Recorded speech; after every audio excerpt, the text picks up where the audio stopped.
The first part of the project was to launch an employee engagement survey which asked a lot of questions about what it's like working here, so what people's thoughts and feelings were about Seren Support Services, the good, the bad and the ugly. Then we analysed the results and looked for tangible things that we could move forward into projects. The first part of that was communicating the outcome of the survey with our people to show that we'd listened. The second part then was to identify what they really wanted us to work on, and that one of the key things was about career development, understanding what opportunities there were within this organisation to have a career, not just a job.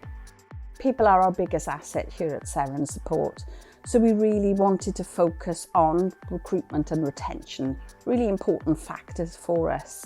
I'm passionate about developing individuals.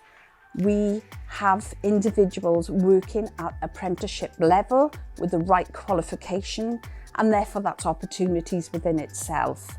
Plus our additional support, coaching, mentoring will actually solidify and grow them into the future.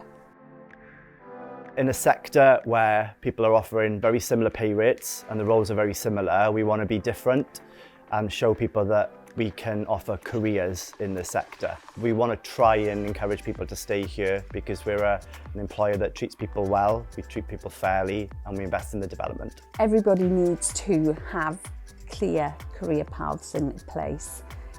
Retention is the biggest aspect that we can focus on in these challenging times.